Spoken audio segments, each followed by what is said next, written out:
mais elle n'aurait aucune raison d'exister. Si la philosophie existe, c'est qu'elle a son propre contenu. Si nous demandons qu'est-ce que le contenu de la philosophie, il est tout simple. C'est que la philosophie est une discipline aussi créatrice, aussi inventive que toute autre discipline. La philosophie est une discipline qui consiste à créer ou à inventer des concepts. Et les concepts, ça n'existe pas tout fait. Et les concepts, ça n'existe pas dans une espèce de ciel où ils attendraient qu'un philosophe les saisisse. Les concepts, il faut les fabriquer. Alors bien sûr, ça ne se fabrique pas comme ça, on ne se dit pas un jour, tiens, je vais faire tel concept, je vais inventer tel concept. Pas plus qu'un peintre ne se dit un jour, tiens, je vais faire un tableau comme ça. Il faut qu'il y ait une nécessité. Mais autant en philosophie qu'ailleurs. Tout comme un cinéaste ne se dit pas, tiens, je vais faire tel film. Il faut qu'il y ait une nécessité. Sinon, il n'y a rien du tout. Reste que cette nécessité, qui est une chose très complexe, si elle existe, elle fait qu'un philosophe, je sais au moins de quoi il s'occupe, il ne s'occupe pas de réfléchir, même sur le cinéma. Il se propose d'inventer, de créer des concepts. Je dis que je fais de la philosophie, c'est-à-dire j'essaie d'inventer des concepts. J'essaie pas de réfléchir sur autre chose. Si je dis, vous qui faites du cinéma, qu'est-ce que vous faites? Je prends une définition aussi puérile, donc accordez-la moi, il y en a sûrement d'autres et de meilleurs. Je dirais, vous, ce que vous inventez, c'est pas des concepts, c'est pas votre affaire. Ce que vous inventez, c'est ce qu'on pourrait appeler des blocs de mouvement duré. Si on fabrique un bloc de mouvement duré, peut-être que c'est que on fait du cinéma.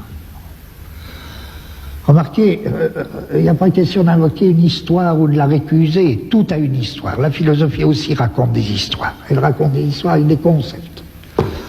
Le cinéma, je pense, supposons qu'il raconte des histoires avec des blocs de mouvement duré. Je peux dire que la peinture invente. Elle, c'est un tout autre type de bloc. C'est ni des blocs de concept, ni des blocs de mouvement duré, mais supposons que ce soit des blocs de lignes couleurs. La musique invente un autre type de bloc, très très particulier. Bon. Mais je dis dans tout ça, la science, elle est non moins, vous savez, la science, elle est non moins créatrice. Hein. Je vois pas tellement d'opposition entre les sciences, les arts, tout ça. Si je demande à un savant qu'est-ce qu'il fait, lui aussi il invente. Il découvre pas, un savant. Ou du moins la découverte ça existe, mais ça fait partie, mais c'est pas par là qu'on définit une activité scientifique en tant que telle. Un savant, il invente et il crée autant qu'un artiste.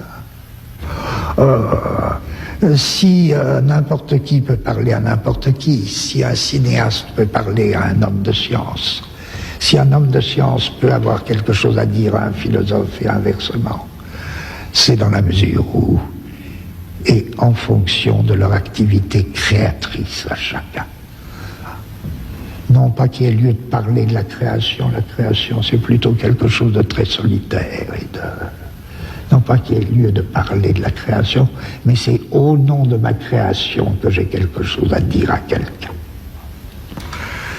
Et si j'alignais alors toutes ces disciplines qui se définissent par leur activité créatrice, si je les alignais, je dirais bien qu'il y a une limite qui leur est commune. Et la limite qui est commune à toutes ces séries d'inventions, inventions de fonctions, inventions de blocs, durée, mouvement, inventions de concepts, etc. La série qui est commune à tout ça, hein, où la limite de tout ça, c'est quoi? C'est l'espace-temps. Si bien que si toutes les disciplines communiquent, toutes les disciplines communiquent ensemble. C'est au niveau de ce qui se dégage jamais pour soi-même, mais qui est comme engagé dans toute discipline créatrice, à savoir la constitution des espaces-temps.